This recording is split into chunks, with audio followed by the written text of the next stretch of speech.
अब जो आत्मा परब्रह्म के लोक में रहती हैं,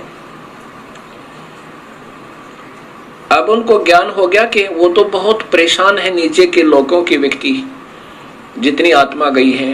अब वो कभी नीचे की वृत्ति नहीं रखते, और जो आत्माएं यहां सतनाम प्राप्त कर लेती हैं, केवल सतनाम। सतनाम कौन सा होता है? 2 मंत्र का।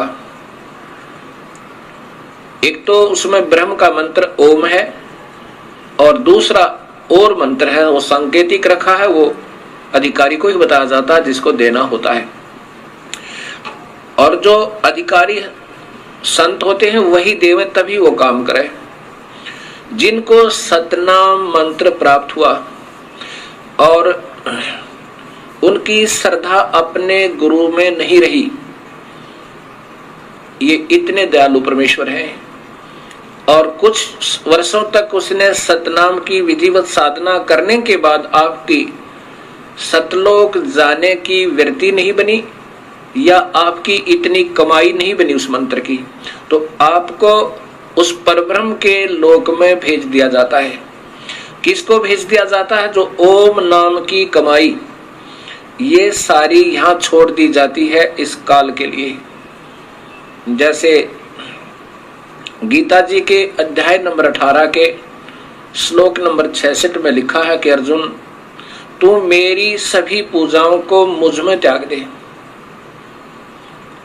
पूजा कौन सी? जो ओम नाम की कमाई, यज्ञ, हवन, धर्म, ये जाप की कमाई यहां छोड़ दे, मैं तुझे ऋण मुक्त कर दूंगा, मेरा कर्जा तेरे से उतर जाएगा, यानी तुझे ऋण मुक्त कर दूंगा, अर्थात कर्म मुक्त हुआ। वो आत्मा फिर इस पारब्रह्म के लोक में चली जाती है। और वो लोग एक तो वहां पर ये खाता नहीं, जैसा मैंने पूर्व बताया कि पूर्ण परमात्मा तो खाने वाले, वेद में लिखा है ऋग्वेद में कि खाने वाले और न खाने वाले इन दोनों भगवानों से भी बड़ा है। खाने वाला काल है, न खाने वाला ये परब्रह्म है, इनसे भी बड़ा है, अर्थात वो सत्पुरुष है। तो वो परब्रह्म जीव आहार नहीं करता, उसने ऐसी गलती कोई नहीं की, लेकिन मन में फिर भी थोड़ी कमजोरी, उसकी आत्मा में थोड़ी सी वीकनेस आई थी, तो उसका भी सजा उसको भोगना पड़ा। तो वहां ये यहाँ के हंस फिर वहां पहुंच जाते हैं। वहां पर इतना बढ़िया शरीर है, यहाँ के देवताओं का, ब्रह्मा विष्णु महेश का भी नहीं है। जैसा कि आपको बताया था कि यहाँ के देवताओं का तो शरीर है जैसे चीनी का कप बना हो, सफेद कप जो चाय पीते हैं, और हमारा मिट्टी का बना हो सीधा ही, इतना कमजोर है। और जो परब्रह्म के लोक में परब्रह्म और वहां के रहने वाले जितने हंस हैं, उनका सटील का समझो, इससे ज्यादा सथाई है, लेकिन है नासवान फिर भी। अब ये सोचकर इस पर ब्रह्म को समझना, इसकी उत्पत्ति यूं हुई।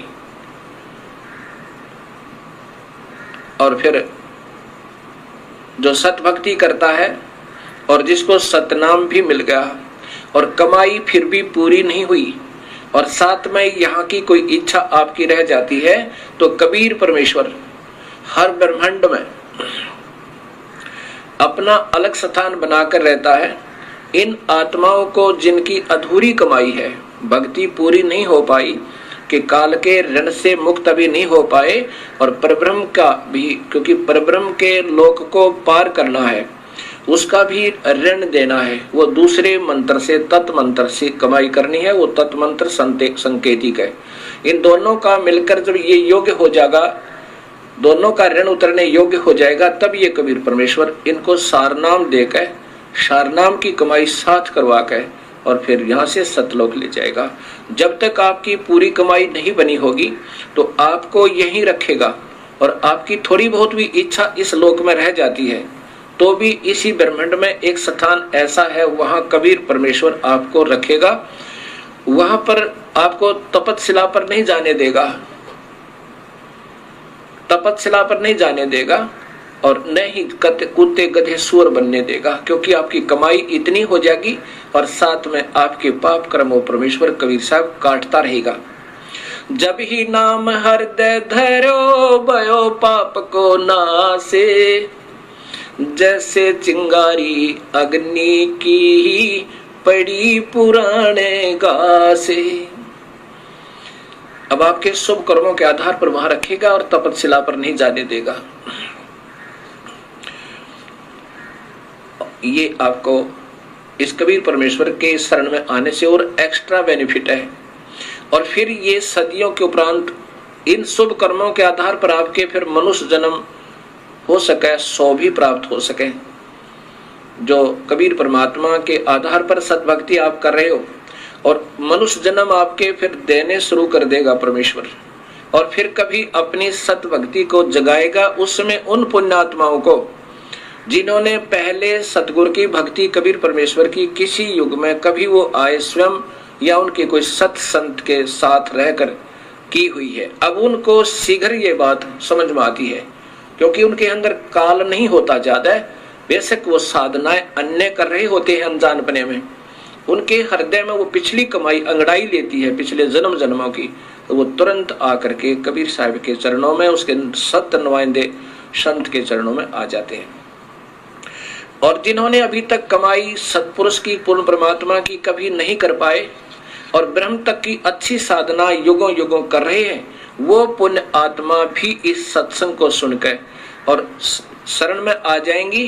तो जैसे कलम चढ़ा दी जाती है, जैसे कलम चढ़ाई जाती है, ऐसे इसकी वो फिर सतनाम दिया जाएगा उनको, उनके अंदर फिर वो भक्ति प्रवेश हो जाएगी और प्रारंभ होगी तो अवश्य पार होगा,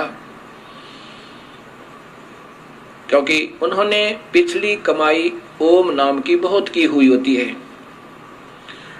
और उसके साथ वो दूसरा मंत्र मिला करके फिर ये कमाई आपकी पहले भी कराई जाएगी और साथ में उस सत्य नाम की यानी ऊपर के मंत्र का भी आपको अभ्यास करवाया जाएगा और फिर आपकी भक्ति प्रारंभ हो जाएगी।